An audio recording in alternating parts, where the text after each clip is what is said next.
So in today's video, we're going to be working on removing this tie rod end, upper and lower ball joints on the spindle, removing upper and lower control arms, the shock and the coil, and we're going to see if we have enough time. We'll be installing the new coilover kit that I got from Viking in this week. You guys can hear that humming noise in the background. It's just my heater, because I'm in my garage right now and it's about minus 10, minus 15 outside. So it's pretty cold. So it's going to be an 18mm nut.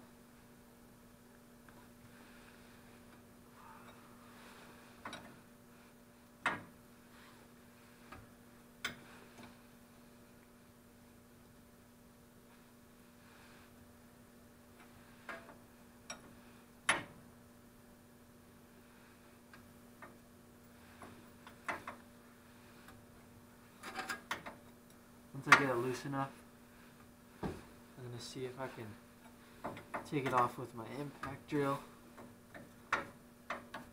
Should be able to, even though it's only like a small 3/8 one. Should be loose enough. There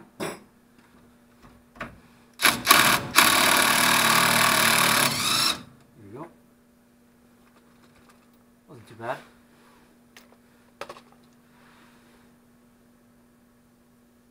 I'm just going to hand thread it on a couple threads, just so when I knock out tie rod end it doesn't just flop on the floor. You give it a couple whacks right here, it should come out.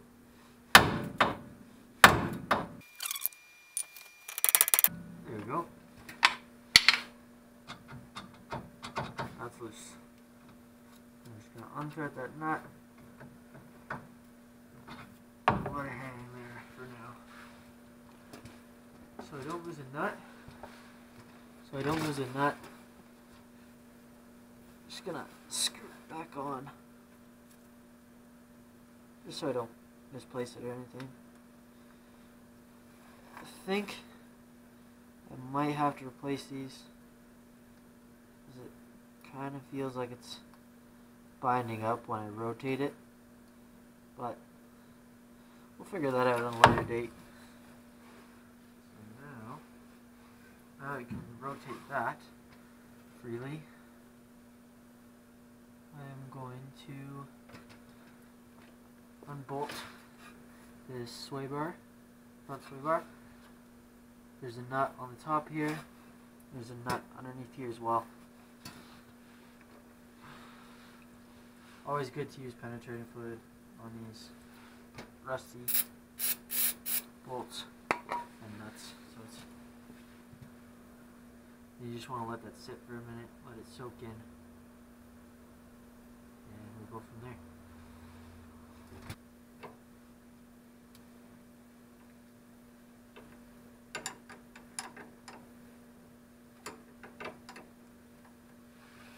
That help? Thing wasn't even on there. The more I dig into this car, the sketchier and sketchier it gets.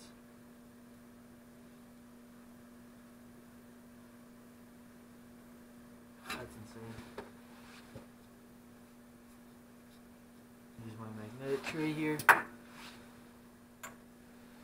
always good to have those around, just so you can place nuts on top of them. Keep them in place, and you can stick them pretty much anywhere on the car. Let's see if I can get in there with this.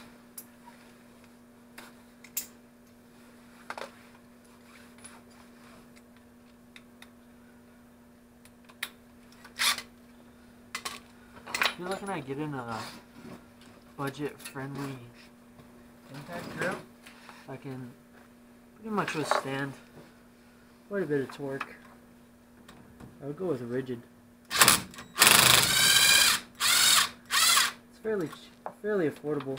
You can get it at Home Depot for around 250 bucks, and it comes with like a drill as well. Not the same size.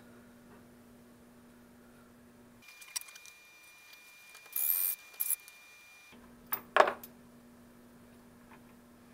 we are.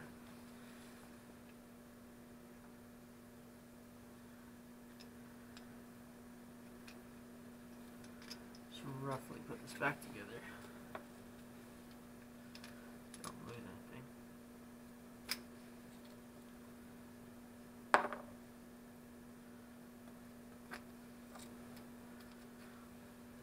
There it is.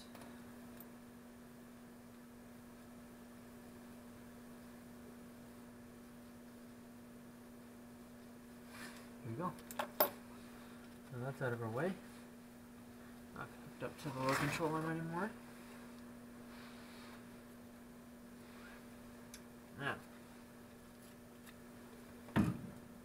Now to get off these two nuts here holding on the spindle. Once we loosen those, we should be able to drop this lower control arm slowly. Want to be careful with that because once you start dropping it, the spring, this coil spring in here, it's going to get looser and looser. And as you lower this lower control arm, there's a chance that it might fly out at you. So I would attempt this at your own risk.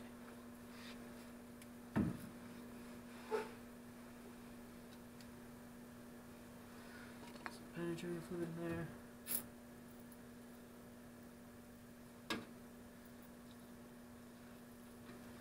Let that sit.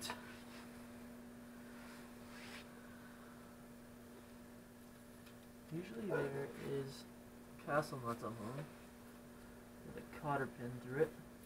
On these, doesn't look to be like that. Looks like it's just a nut. So in standard, it's going to be a 13/16.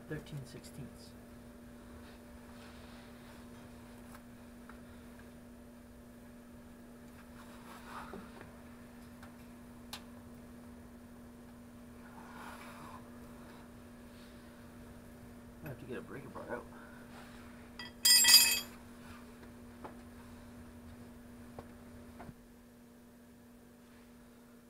Got a big breaker bar on there now, so hopefully this cracks it loose. Oh, there you go.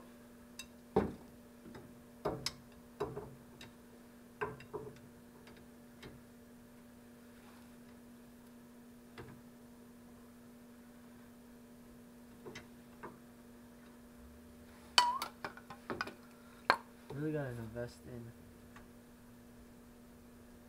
half-inch ratchet because the shitty thing about a breaker bar is that you gotta reposition it every time you take the socket off. You gotta try and finagle your way around with the breaker bar in order to get it back into the socket.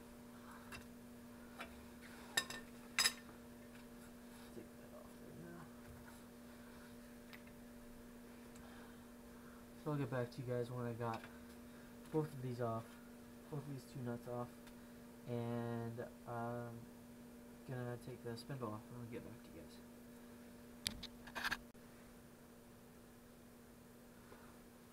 So in the process of taking these two nuts off for the spindle, I noticed that I forgot to take off these two half-inch bolts that are attached to the bottom of the shock here. Eventually, as I work my way up to the top, I'll be removing that nut from here, from the top of the shock. Now, I'll go back to taking off the spindle nuts. So as you can see now, I have both of these nuts loosened with a jack underneath here to support the lower control arm. And now I just have to get this one's loose, as you can see. Nice and loose. Now I just have to get this bottom one loose, and it's kind of being stubborn. So,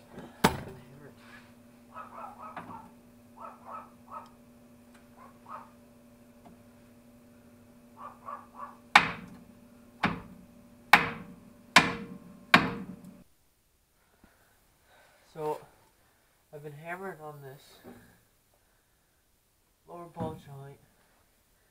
It hasn't been coming out. Literally hammered it for like good solid 20 minutes. And I decided to go out, buy a pickle fork. So let's see if that works. Here's a pickle fork.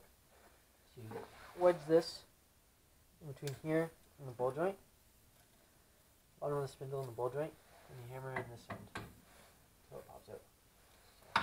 Let's try that out. If you're reusing your ball joints, I recommend not using this because it will rip the boot.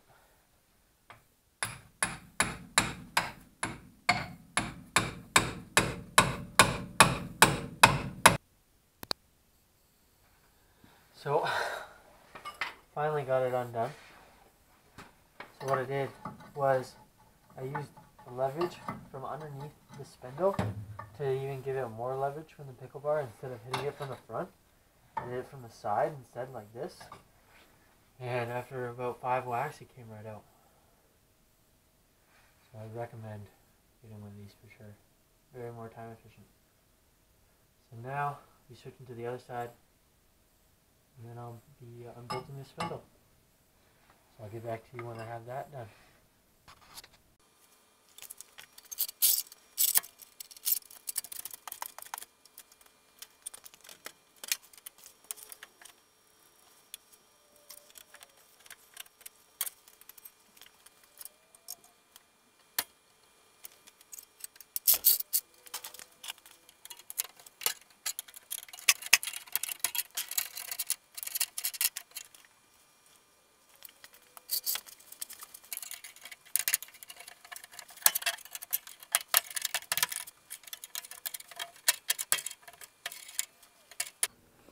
As you can see, the spring is just about to come out of the control arm there.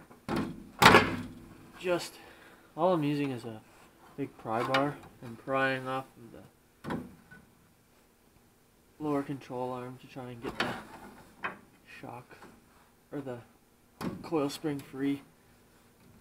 Because there's a groove that the spring sits in the bottom of the control arm, and there's a groove that sits into the frame rail here.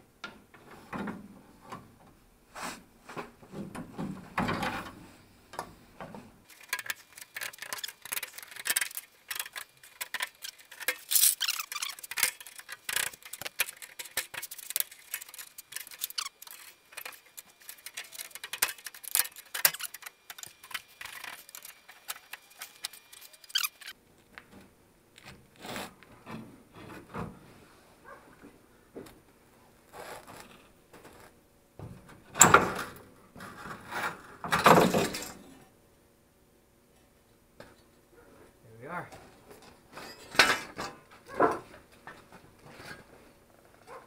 Fuck, that thing's heavy.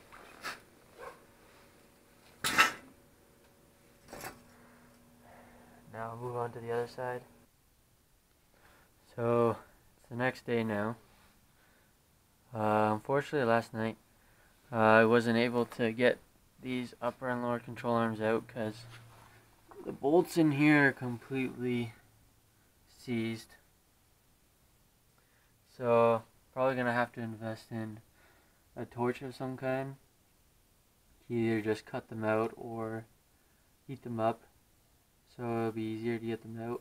As you can see, a lot of rust fell off, like flaked off, so I'm gonna invest in some wire wheels for my drill, and I'm going to be grinding down all this subframe to bare metal to get all the flaking paint off, and then I'm gonna like go over it with some either undercoating or just like Rust-Oleum paint.